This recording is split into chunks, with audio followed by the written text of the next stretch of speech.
പയ്യന്നൂരിന്റെ മണ്ഡലം ജില്ലാ കലോത്സവം പുരോഗമിക്കുകയാണ്. നമ്മൾ ഈ വേദികൾ വിട്ട് ഓരോ വേദികൾ ഇങ്ങനെ കണ്ടുകൊണ്ടിരിക്കുകയാണ്. എന്തൊക്കെയാണ് മത്സരങ്ങൾ, ഏതാണ് പുതുമ, അങ്ങനെയുള്ള ഓരോ കാര്യങ്ങൾ ഇങ്ങനെ പരിശോധിച്ച് പോകുന്നതിനിടയിലാണ് ഒരു ചെറിയൊരു ഒരു ഭാഗം നമ്മൾ കാണുന്നത്.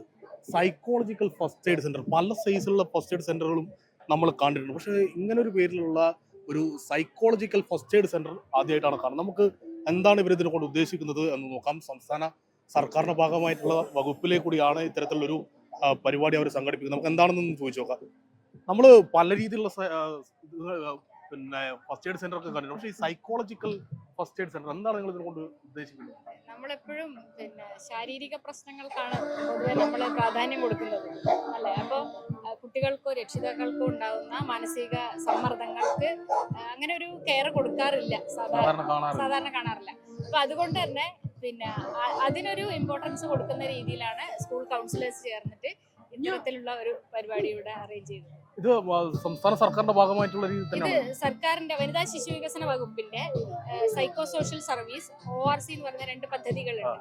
അതിന്റെ കീഴിൽ വരുന്ന നമ്മളെല്ലാവരും സ്കൂൾ കൗൺസിലേഴ്സ് ആണ്. ഓരോ സ്കൂളിൽ ജോലി ചെയ്യുന്ന കൗൺസിലേഴ്സ് ആണ്.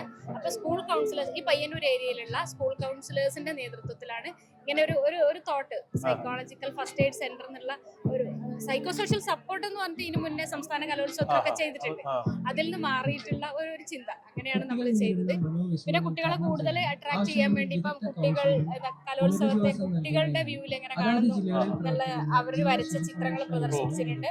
പിന്നെ ചെറിയ ചെറിയ ആക്ടിവിറ്റി ഗെയിംസ് ഒക്കെ കൊടുത്തിട്ടുണ്ട്. കുട്ടികൾക്ക് അവരുടെ ഇഷ്ടങ്ങളും ചിന്തകളൊക്കെ എഴുതാനുള്ള സ്ഥലമാക്കിയിട്ടുണ്ട്. പിന്നെ വളരെ ആകർഷകമായ ഒരു സെൽഫി പോയിന്റ് സെറ്റ് ചെയ്തിട്ടുണ്ട്. അങ്ങനെ കുട്ടികളിനോട് എങ്ങനെയാണ് പ്രതികരിക്കുന്നത്? കുട്ടികളും രക്ഷിതാക്കൾക്ക് വരുമ്പോൾ എങ്ങനെയാണ് പ്രതികരണം?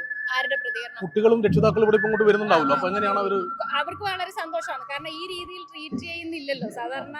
ഫസ്റ്റ് എയ്ഡ് പിന്നെ ഹെൽത്ത് നാള് വന്നിട്ടുണ്ടാവും, എന്തെങ്കിലും മുറിവ് അങ്ങനെ ചെയ്തു കൊടുക്കും. പക്ഷെ അവരുടെ മാനസികമായിട്ടുള്ള പ്രശ്നങ്ങളെ ആരും അഡ്രസ് ചെയ്യുന്നില്ല. അപ്പൊ അത് നമ്മൾ ചെയ്യുന്നതിൽ സന്തോഷമുണ്ട്. ഒഫീഷ്യൽസ് ആയാലും ജനപ്രതിനിധികളായാലും ഇത് ഏറ്റെടുത്തിട്ടുണ്ട്. മീഡിയ നമ്മളോട് സംസാരിക്കുന്നത് വളരെ സന്തോഷം. കുറെ കുട്ടികളൊക്കെ വന്നിട്ടുണ്ട്. മൂന്നാമത്തെ ദിവസമാണ് കുറെ കുട്ടികൾ രക്ഷിതാക്കൾ. ഒന്നാമത്തെ ദിവസം വൈകുന്നേരമാണ് നമ്മൾ ഉദ്ഘാടനം ചെയ്തത്. ഇന്നലെ ഫുള്ള് ഫംഗ്ഷൻ ചെയ്തു. പിന്നെ ഇന്ന് അതുപോലെ തൊട്ടടുത്തൊരു സെൽഫി പോയിന്റ് ഉണ്ട്. കൂടുതൽ കുട്ടികളും നമ്മുടെ സോഷ്യൽ മീഡിയയിലൊക്കെ ഇതാണ് ഇപ്പൊ കാണുന്നത് പ്രധാനമായിട്ട്. ഇപ്പൊ ഇവിടുന്ന് കുറച്ച് സമയം കഴിഞ്ഞു, ഇപ്പൊ നല്ല വെയിലുണ്ടല്ലോ, ഈ സമയം കഴിഞ്ഞ് കഴിഞ്ഞാൽ ഇവിടെ നിറച്ചും ഇങ്ങനെ ആള് വന്നോട്ടുണ്ട്. നിങ്ങളൊക്കെ ഒന്ന് പേരെല്ലാം പറഞ്ഞ് പരിചയപ്പെട്ടോ? പേര് ഷൈമ, ഞാനിവിടെ Payyanur government girls higher secondary സ്കൂളിലെ കൗൺസിലറാണ്. എന്റെ പേര് സജന, ഇവിടെ ബോയ്സ് സ്കൂളിലെ കൗൺസിലറാണ്. എന്റെ പേര് Anupama, Mathil government higher secondary school. എന്റെ പേര് സീന, മാധവ സ്കൂൾ. ശീതൽ, വെള്ളൂർ സ്കൂളിലെ കൗൺസിലർ. ലതിക, കരിവിടി സ്കൂളിലെ സ്കൂൾ. ഓക്കെ, സാധാരണഗതിയിൽ നമ്മൾ ശാരീരികമായിട്ടുള്ള മുറിവുണക്കലാണ് ഫസ്റ്റ് എയ്ഡ് കേന്ദ്രങ്ങൾ മിക്കവാറും കാണുക. ഇവിടെ അത് വളരെ വ്യത്യസ്തമായ ഒരു രീതിയിൽ ആലോചിച്ച് അത് നടപ്പിലാക്കുകയാണ് ഇവർ ചെയ്യുന്നത്. മനസ്സിന്റെ മുറിവുണക്കാനുള്ള മരുന്നുമായാണ് ഇവർ എത്തിയിരിക്കുന്നത്. കലോത്സവ നഗരിയിൽ എത്തുന്ന കുട്ടികൾക്കും രക്ഷിതാക്കൾക്കും ഇതുവരെ കാണാത്ത വ്യത്യസ്തതരമായ ഒരു കാഴ്ചയാണ് ഇവർ ഇവിടെ ഒരുക്കിയിട്ടുള്ളത്.